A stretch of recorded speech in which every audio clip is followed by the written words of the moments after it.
দীর্ঘদিন বন্ধ থাকার পর আগামী 2-1 মাসের মধ্যে বাংলাদেশিদের জন্য চালু হতে যাচ্ছে মালয়েশিয়ার শ্রমবাজার। প্রধানমন্ত্রী তারেক রহমানের মালয়েশিয়া সফরের মাধ্যমে বিষয়টি নিশ্চিত হয়েছে।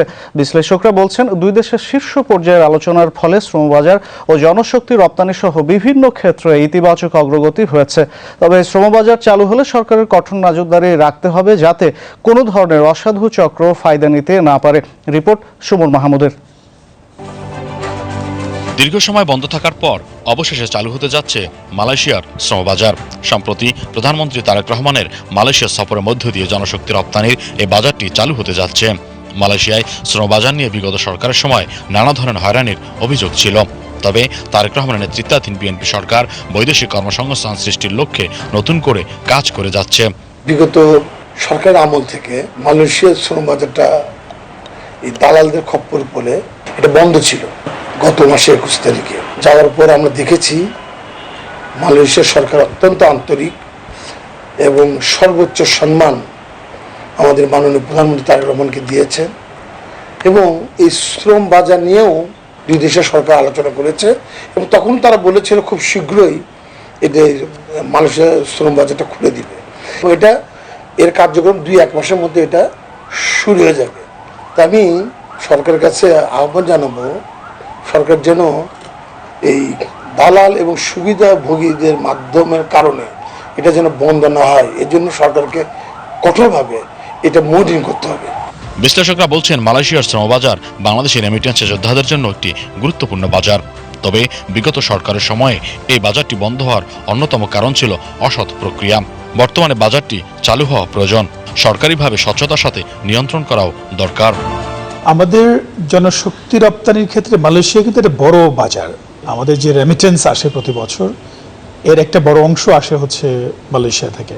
বিভিন্ন কারণে, দুর্নীতি এবং অস্বচ্ছ প্রক্রিয়া ইত্যাদির কারণে মার্কেটটি বন্ধ ছিল। 14 বছর যদি বন্ধ থাকে একটা পটেনশিয়াল মার্কেট, সেটি আমাদের অর্থনীতির জন্য অনেক ক্ষতি আমি মনে করি। ফলে প্রধানমন্ত্রীর যে সাম্প্রতিক যে ভিজিট হয়েছে, এই ভিজিটের মধ্য দিয়ে বাজারটি আবার পুনরায় চালু হয়েছে এবং দুদেশ থেকে ঘোষণা করা হয়েছে যে বাজারটি উন্মুক্ত হলো এবং এখন আবার প্রক্রিয়া শুরু হবে।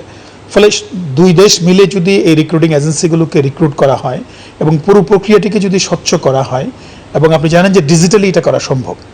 সরকার এবং এই শ্রম বাজারের মাঝখানে কিছু দালাল এবং সুবিধাভোগী আছে, যারা নামে বেনামে বিভিন্ন রিক্রুটিং আপনার লাইসেন্স নিয়ে তারা বিভিন্ন লোকজনের কাছে প্রতারণা করে তাদের কাছ থেকে লক্ষ লক্ষ টাকা হাতিয়ে নিয়েছে।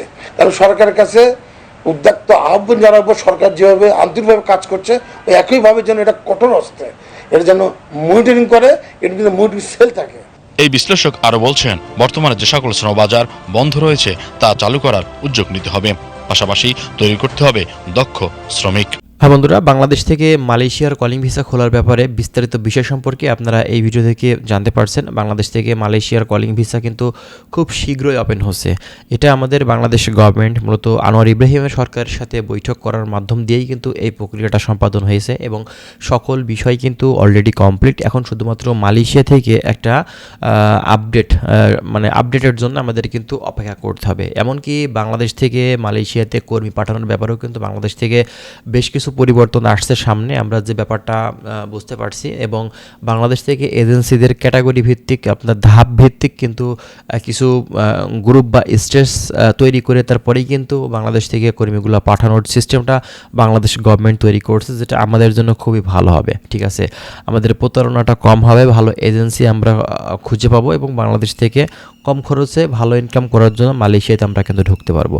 তো আরও বিস্তারিত তথ্য আপনারা যারা পেতে চাচ্ছেন অবশ্যই আপনারা আমাদের চ্যানেলের সঙ্গে থাকবেন। আমরা চেষ্টা করছি মালয়েশিয়া সংক্রান্ত বিভিন্ন ধরনের আপডেট ইনফরমেশনগুলো আপনাদেরকে দেওয়ার। ভালো থাকবেন। যদি কোনো কিছু আপনাদের জানার থাকে মালয়েশিয়া সংক্রান্ত বিষয়গুলো, অবশ্যই আপনারা কমেন্ট করবেন। ভালো থাকুন। আল্লাহ হাফেজ।